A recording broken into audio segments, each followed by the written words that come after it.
तो आदमी लुगाइयाँ और सीख की, तो लुगाइयाँ भी जब बोले तो ये एरिया के मैं पूरे एरिया में रान डालो तो यहाँ शब्द है कि जाने दिन में 150 बार नहीं निकले तो रोटी कौन पचे, जबकि वो कितो वाहियात शब्द है कि न कहा आपा मतलब हंसे तो ही कह दे आपके पोते ने बेटे ने भाई ने के रान डालो यहाँ करे आप जन आपा मतलब किया जंबे जी गनविया यूज सका जसनाथ जी गनविया यूज का या किया धार्मिक हो सका घाट तो कोनी, लेकिन थारों एक चीज में ला रहा वो ला रहा कि मैं 2003 में बीकानेर रहे बिंग बाद में देखियो कि अठे बोले बाद में गाल पहला काढ़े और जी गाल है बा गाल 3 ही रिश्ता ने संबोधित है, मां ने बहन ने बेटी ने, और यही 3 रिश्ता सब पवित्र है। तो अगर आप अपनी घर की औरत को सम्मान अगर जे मैं किंग लिए जे माँ की गाली को प्रयोग करूं तो मतलब है कि मैं मेरी माँ ने काटने लाग रही हूँ, सामने की माँ ने कौन काटने लाग रही हो। तो अगर आपने मितो ही जे सेंस नहीं नहीं कि आप अपनी भाषा ने किया ठीक करा तो फिर सब चीज बेकार है। चाहे आप किता ही तो बुढ़ा हो जाए किता ही पढ़ लिया कितो ही अपने धन पद आ जाए अरे किता ही आप चाहे गेड़ा काट लिया गठई मंदिर का। तो इस माहौल से थोड़ा अलग, और चूंकि यहाँ मरु प्रदेश में हम लोग रहते हैं और इस मरु प्रदेश की जो इकोलॉजी है उस इकोलॉजी के अंदर 2 ऐसे पर्यावरणविद हुए, 2 ऐसे आध्यात्मिक गुरु हुए, 2 ऐसे संत हुए जिन्होंने यहाँ के मानवीय समाज को प्रकृति से जोड़ते हुए एक नई ही दिशा प्रदान की। अच्छी बातें कहना कोई बड़ी बात नहीं होती, लेकिन उन अच्छी बातों के ऊपर अनुसरण करने वाले लोगों की एक फौज तैयार करना वो एक बहुत बड़ी बात होती है। पर्यावरण संरक्षण आज के इस विश्व की सबसे बड़ी एक आवश्यकता है और इसी आवश्यकता को आज से लगभग 5 सदी पहले गुरु जंबेश्वर भगवान ने और गुरु जसनाथ जी ने इस बात को समझा और इस बात को समझकर उन्होंने तात्कालीन मानव समाज के अंदर प्रकृति के साथ सह अस्तित्व की एक ऐसी अवधारणा को पैदा किया कि उसकी झलक आज भी इन समाजों में पाई जाती है। और उसी परंपरा का सशक्त रूप से प्रतिनिधित्व कर रहे एक व्यक्तित्व आज हमारे बीच में मौजूद है, प्रोफेसर श्याम सुंदर जानी जी। आप एक पर्यावरणविद हैं, associate professor and head of sociology department Dungar college Bikaner से। आपका एक कार्यक्रम पारिवारिक वानिकी कार्यक्रम, जिसका मकसद है कि इस धरती को जो उसका उचित वातावरण है वह उपलब्ध करवाना, और उसके माध्यम से आपने अब तक असंख्य परिवारों को पेड़ के साथ इस तरीके से जोड़ा है कि आपने पेड़ को आपने परिवार का ही एक भाग बना दिया है। और आपके इसी कार्य को यूएन ने मान्यता प्रदान की और आपको UN land for life award 2021 में प्रदान किया गया। आपने डाबला तालाब जो लूणकरणसर के पास में है, वहाँ की 84 हेक्टेयर भूमि को अवैधानिक कार्यों से मुक्त करवाया और वहाँ पर आपने पौधे लगवाए। आपने लगभग 18,000 गाँवों में 1,60,000 परिवारों को इस मुहिम में शामिल किया और अब तक लगभग आप इस मुहिम में परिवारों को जोड़कर 4 लाख के तकरीबन आप पौधे हैं जिन्हें आप कामयाब कर चुके हैं। पर्यावरण संरक्षण की इस जीती जागती मिसाल से मैं निवेदन करूंगा कि वे इस सदन से अपने विचार साझा करें। प्रोफेसर श्याम सुंदर जानी जी।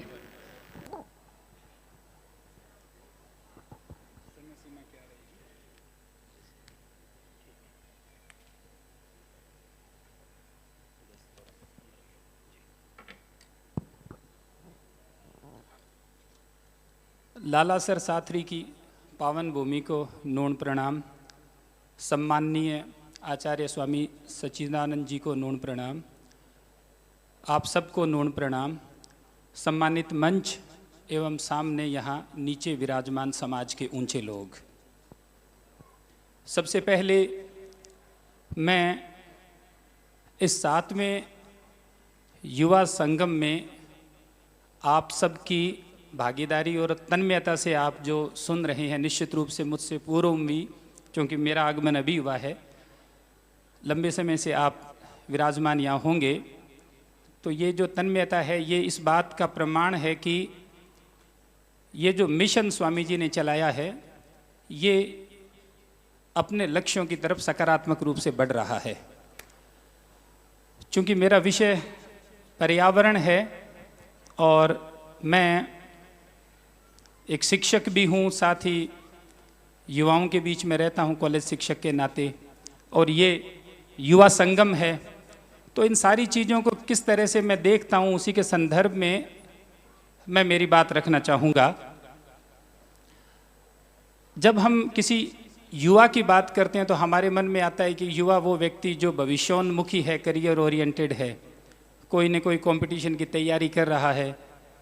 लेकिन मैं एक समाजशास्त्र के विद्यार्थी के रूप में जब समाज को देखता हूँ तो मुझे लगता है कि समाज का जो हर व्यक्ति है वो भविष्योन्मुखी है, करियर ओरिएंटेड है, और वो जब अपने करियर को लेकर के सोचता है, चाहे वो पॉलिटिशियन है, वो एडमिनिस्ट्रेटर है, किसान है, व्यापारी है, तो वो जो सोचता है और जो 100-150 साल पहले हमारे बुजुर्ग सोचते थे उसमें एक गड़बड़ आ गई है। वो गड़बड़ ये आ गई है कि हम वैक्यूम में हमारे भविष्य को देखते हैं, जिसमें हम और हमारा परिवार बस वही हमारे केंद्र में होता है। जबकि पहले जो हमारी सोच थी वो एक इस तरह की सोच थी कि उसमें एक इंक्लूसिवनेस, एक समावेशन का भाव था, जिसमें हम हमारे गांव, हमारे आसपास सब के बारे में विचार करते थे। ये जो बाजार आधारित समझ पिछले 100 सालों में और खासकर जो 3 दशक का जो ग्लोबलाइजेशन का दौर रहा है, पूरी दुनिया में पनपी है, इसने क्या किया है कि इंसान को एक कमोडिटी में तब्दील कर दिया है और एक कंज्यूमर के रूप में हमारी फैमिली लाइफ हो गई है और वही हमारी सोशल लाइफ हो गई है। वे आप देखिए कि पहले सब कुछ हमारे परिवार में पैदा होता था, अब स्थिति क्या हो गई है कि परिवार है वो एक कंज्यूमिंग यूनिट है, वो प्रोडक्शन यूनिट रहा ही नहीं है। अगर कोई वो रॉ मटेरियल प्रोड्यूस भी कर रहा है तो वो भी एक उसका बहुत एक छोटे स्तर के ऊपर उसका योगदान है। और अब तो स्थिति ये हो गई है कि हम हमारे बच्चे भी प्राइवेट स्कूल में भेजते हैं और जब पीटीएम में जाते हैं पेरेंट्स, तो उनकी ये एक एक्सपेक्टेशन होती है आगे शिक्षकों से कि हमारा बच्चा है वो घर में रोटी नहीं खाता है, वो कहना नहीं मानता, वो टीवी ज़्यादा देखता है। यानी वो भी ये उम्मीद करते हैं कि ये जो माता पिता का काम होना चाहिए ये भी गुरुजी करें, और जब कोई उनको टोके तो वो कहते हैं और फीस के बात की द्या। मतलब ये जो, तो अब धीरे धीरे क्या हो रहा है कि पूरा हम सिर्फ ये एक पूंजीवाद का एक ऐसा चक्र है कि जिसमें हर आदमी को उपभोक्ता बना दो और वो केवल उपभोग के बारे में सोचे। जब वो उपभोग के बारे में सोचेगा तो उनकी दुकानदारी चलेगी और उसके खुद के द्वारा करने वाले डेयरियों काटता, चरखों काटता, बे चीज़ें पुरानी होगी, टाबर जाने ही को नहीं। और धीरे धीरे आपने राबड़ी, खींचड़ो, लापसी ये भी गया, ढाणी के अंदर जाओ तो ही थाने पेप्सी कोला मिलसी। तो ये जो हुआ है, इससे इसका जो सबसे बड़ा नुकसान कहाँ हुआ है? इसका सबसे बड़ा नुकसान ये हुआ है कि आदमी जो है वो अपने पर्यावरण की उपज है और उस पर्यावरण के बिना वो जिंदा नहीं रह सकता। मनुष्य के बिना इस धरती पे सारे जीव रह सकते हैं, लेकिन उन जीवों को हटा दो तो मनुष्य नहीं रह सकता। तो ये जो समझ हुई है, इस समझ ने क्या हुआ कि पर्यावरण के साथ में हमारा एक जो मानव सभ्यता का जो हजारों सालों का एक सहजीविता का जो रिश्ता था, उस रिश्ते को खत्म कर दिया। तो उस रिश्ते को बरकरार रखना आज के समय की मांग भी है और सबसे बड़ी चुनौती भी है। 2 ऐसे हमारे यहाँ पे ऐसे सदपुरुष हुए, जाम्बोजी और जसनाथ जी, जिन्होंने मार्ग दिखलाया। दुख की बात यह है कि हम में से अधिकांश ने उनको भगवान बना करके मंदिर में बंद कर दिया और उनकी पूजा करते हैं। नमन और मनन है 2 नए और एक मैं, लेकिन बातों में बड़ा अंतर है। नमन अच्छी बात है पर मनन के बगैर नमन है उससे काम चलेगा नहीं। तो उनकी शिक्षाओं को मान ले तो वो साक्षात हर जगह ही हैं, और शिक्षाओं को नहीं माने तो हम चाहे कितनी फेरियां लगाएं, हम उस मंजिल पे नहीं पहुंच सकते जिसकी अपेक्षा उन्होंने हमसे की थी। तो वो जो उनकी शिक्षाएं हैं, वो शिक्षाएं आज भी बड़ी कालजयी हैं और आगे भी प्रभावी रहेंगी। उन्हीं का गठजोड़ पारिवारिक वानिकी है, जिसके मायने सीधे सीधे ये है कि पर्यावरण हमारे आसपास का तभी ठीक होगा जब हम घर में पर्यावरण के प्रति एक समझ और चेतना विकसित करें। क्योंकि घर पहली पाठशाला होता है और माँ पहली टीचर होती है। तो हम घर के स्तर पे ये सोचें कि हमारे आसपास का जो भी है, अभी हमने एक लगा रखा है कि पेड़ धरती रो फेफड़ो खेरड़ी पर टांग राख्यो है। मैं भी लारा एक गीत लिख्यो, भी गीत के अंदर मैं खेरड़ी को हवालो दियो कि खेरड़ी धरती रो खूंटो है। अब खूंटो के है? खूंटो वो है जो बांध के रखे बाकी चीजा ने, जी आप बिंग सारे कोई गाय भैंस बकरी की भी बांध दिया, तो कोई अगर खूंटो लंबो खूंटो है तो आप बिन गाड़ दिया तो वो छत को काम, छत ने होल्ड करने को काम करे। जी ये खूंटा लगा रखे, छत ने होल्ड कर रखी, अपन सारा ने छिया मिलन लाग रही है। तो ठीक ये तरीके में खेरड़ी यहाँ खूंटो है कि खेरड़ी जी की है पर्यावरण को केंद्र बिंदु है मरुस्थल के अंदर, अपनी लाइफ लाइन है डेजर्ट की, और अन आसपास के पूरा जिका भी सजीव है बन बांध रखे है। तो ई रूप के मैं जितने तक अपना घर के अंदर बात न करांगा पर्यावरण की, बित्ते की है कि पर्यावरण को सुधार हो कौन सके। और सबू ज़्यादा आपा लोगों पर पर्यावरण की मार ही खातर पड़ेगी कि आपा बेसिकली किसान कौम हुआ और आपनों सो की खुले गमा है, और आने वाले समय में स्थितियाँ इतनी खराब होगी कि अब भी दुनिया की 40% ज़्यादा जमीन है मरुस्थल बन गई। मरुस्थल को मतलब केवल धोरिया को नहीं है, कोई भी ऐसी भूमि जो उपजाऊ क्षमता खो देती है वो डेजर्ट कहलाती है, और ये धीरे धीरे हो रहा है। इस कारण आने वाले समय में जो कुछ हम उपजा रहे हैं उसकी गुणवत्ता और उसकी मात्रा दोनों और कम हो जाएगी और हमारे संकट बढ़ जाएंगे। तो इस स्थिति में ये बड़ा जरूरी है कि हम हमारा जो करियर, जो भी हम योजना बनाते हैं साल की, उस योजना में पर्यावरण के लिए गुंजाइश हो। चाहे हम कोई भी काम धंधा कर रहे हैं, वो अगर गुंजाइश नहीं हम रखते हैं और केवल सरकार और प्रशासन से उम्मीद करें, तो मुझे लगता है कि हम हमारे पर्यावरण को बेहतर नहीं कर पाएंगे। इसके संदर्भ में मुझे भगत सिंह जी की एक बात याद आती है। उनसे उनके भाई ने जब ये सज़ा डिक्लेयर हो गई और ये लगा कि भी अब इनको जल्दी ही फांसी मिलने वाली है, तो उनके भाई ने, छोटे भाई ने उनसे लेटर भेज करके और पूछा कि भैया आप बताओ मेरे लिए कोई मैसेज हो तो उन्होंने 2 बात लिखी उनको कि हिम्मत से रहो और लगन से पढ़ो। ये बात मैं जब स्कूल डेज में था तब मुझे किसी ने बताई, और तभी से मेरे मन में था कि भगत सिंह जी इसके माध्यम से क्या कहना चाहते थे। जब बड़ा हुआ तो मेरी समझ में आया कि ये जो हिम्मत की बात भगत सिंह जी कह रहे थे, वो हिम्मत वो नहीं है कि आपा किन्हीं गाल काट दें या किंग सागे धक्का चोरी कर लें तो बा हिम्मत है। यहाँ हिम्मत का मतलब ये है कि आप नैतिकता का मार्ग है उस पर चलने का मादा आप में हो। जब हम ईश्वर और आस्था की भी बात करते हैं तो ईश्वर का जो मायना है, ईश्वर का मायना यही है कि जो जो जो एथिकल है, जो नैतिक है, वो नैतिक ही ईश्वर है, और उस नैतिकता में भरोसा है, वही आस्था है। आसान परिस्थितियों में हर आदमी चल लेता है, बोल लेता है। जब परिस्थितियां विकट होती है तो हम रास्ता बदल लेते हैं। जब उस रास्ते से हट जाते हैं तो हम आस्थावान नहीं हैं। हम आस्था मूर्तियों में, मंदिरों में, इनमें ढूंढते फिरते हैं। कोई टिप्पणी कर दे तो हम ये मान लेते हैं कि साहब हमारी आस्था भंग हो गई, मानव आस्था हथेली पे रख करके घूम रही हैं। जबकि आस्था है वो तो नैतिकता के प्रति प्रतिबद्धता है, और वो नैतिकता ही अपने आप में ईश्वर है। और यही जाम्बो जी की जो शिक्षाएं हैं, मैंने जितना थोड़ा बहुत उनको समझ पाया हूँ, उसका सार है कि वो इस यहाँ का जो ग्रामीण तबका था उसको वो नैतिक दृष्टि से बहुत उच्च बनाना चाहते थे। और जब हम नैतिक दृष्टि से उच्च बनते हैं और उसके प्रति प्रतिबद्ध हो जाते हैं तो वही हिम्मत के साथ में रहना है और लगन के साथ में पढ़ना। स्टूडेंट पढ़ते हैं कि साहब मैं 10 घंटे पढ़ा, 15 घंटे रोज पढ़ता था, तब इस कंपटीशन को मैं फाइट कर पाया और इसको क्लियर कर पाया।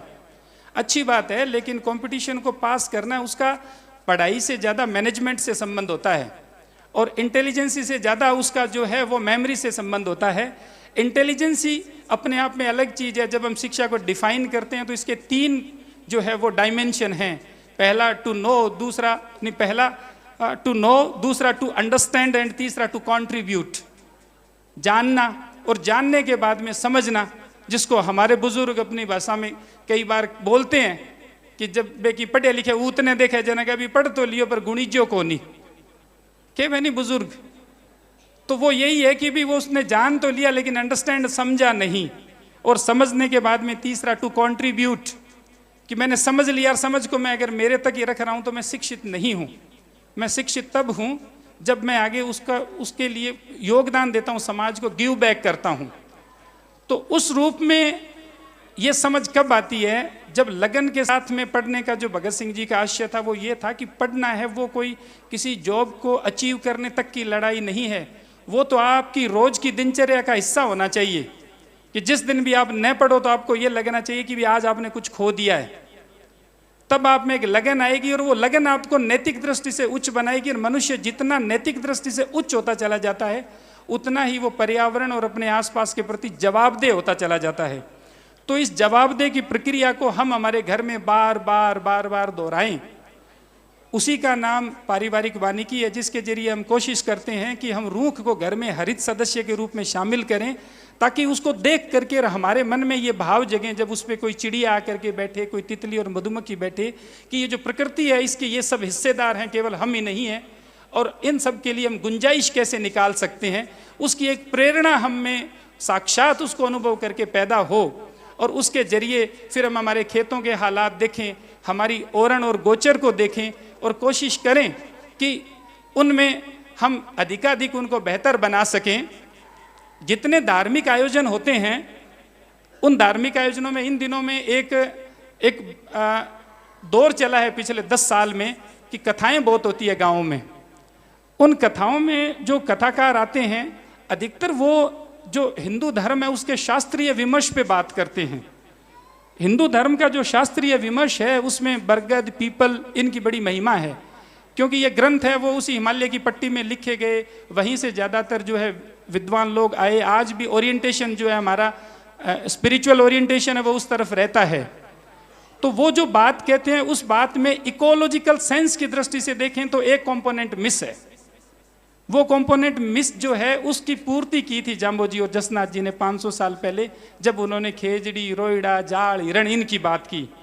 क्योंकि अगर इकोलॉजिकल पर्सपेक्टिव में हम अगर पारिस्थितिकी की दृष्टि से देखें तो हमारे लिए पवित्र क्या है, हमारे लिए या इस पूरी धरती पे जहाँ भी कोई भी रहता है उसके लिए अगर सबसे पवित्र कोई वनस्पति है तो वो वनस्पति है जो उसके आसपास प्रकृति ने खुद उगाई है। और आज जितनी भी पर्यावरण के सुधार की बहस है उसका केंद्र बिंदु भी यही है कि नेटिव टू लोकल इकोसिस्टम पे जाना होगा हमें, कि हमारे आसपास प्रकृति ने जो उगाया है वही हमारे लिए पूजनीय है, वही संरक्षणीय है, वही वर्णीय है। तो इस नाते हम अगर बात करें तो जो समझ 500 साल पहले दी जाम्बोजी जसनाथ जी ने खेजड़ी की, जाड़ की, रोइड़े की, बोरड़ी की, ये समझ अद्भुत समझ है। तो और इसको हमसे बेहतर कोई जान नहीं सकता क्योंकि हमारे संस्कारों में है वो। तो हमें उसके लिए बहुत ज़्यादा जोर लगाने की ज़रूरत नहीं है। मैं यही निवेदन करूँगा कि ये जो संस्कार पर्यावरण के हैं इन संस्कारों को हम रोज की दिनचर्या का हिस्सा बनाएंगे तभी हम हमारे आसपास को तो ठीक रख ही पाएंगे, साथ ही साथ और लोगों को हम जोड़ पाएंगे। और इसके लिए हम जो पवित्रता का भाव है उस भाव को, ये जो बड़े रूख है खेजड़ी, जाल, रोइड़ा, इनके साथ साथ में बुई है, बुरट है, सेवण, धामण, बूर है, इन तक जाएं, क्योंकि ये सब मिल करके और एक रचना पूरी करते हैं। और ये रचना पूरी होती है तभी हम सच्चे अर्थों में उन ईश्वरीय तत्वों के अनुयायी हो सकते हैं जिन्होंने एक पर्यावरण की अनूठी अलख 500 साल पहले जगाई थी। मैं यह मुझे याद किया स्वामी जी ने, उसके लिए बड़ा आभारी हूँ। आप सब ने मुझे सुना, उसके लिए आप सबका बहुत धन्यवाद। और मैं ये उम्मीद करता हूँ कि हम जिस तरह से एक कहा जाता है कि अपनी आय का 10वां हिस्सा है वो हम खर्च करें सामाजिक परोकारों में, उसी तरह से हम लोग जो कि जाम्बोजी के अनुयायी हैं, उन्हें अपना जो है आराध्य मानते हैं, उनके लिए ये ज़रूरी है कि हम 24 घंटे में कुछ समय भी डेडिकेट करें रोज, कि ये इतना समय एनवायरनमेंट के लिए है।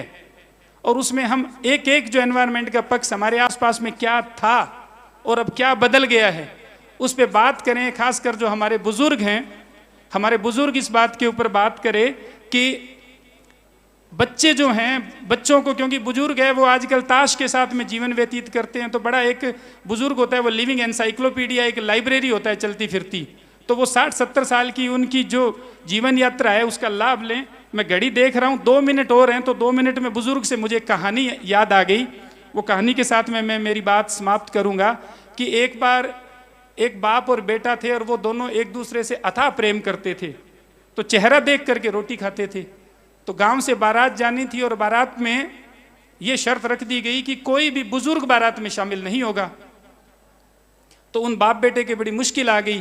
तो बाप ने एक तरकीब सुझाई कि आपने ऊंट पर जी तू छाटी मांड ले, एक पास तो लोटड़ी गाल ले, एक पास मैं बढ़ जाऊंगा छाटी के मां। छाटी तो समझा आपा सारा, तो भी बैलेंस भी बन जी छाटी को। और कोई पूछे तो कह दी भाई दोनों पास लोटड़ी है पानी वाली, और जब अथन अंधेरो पड़े जना तू ओले सी रोटी ले गई छाटी के ना जाई, जो आप एक दूसरे को मुंह भी देख लिया, मेरे लिए रोटी मन दे दी, हूँ छाटी में बैठे बैठे जीम लूंगा, क्योंकि 12-4-5 दिन लाग तो टाइम गई है तो भूख मर जाए, बड़ी समस्या उसी।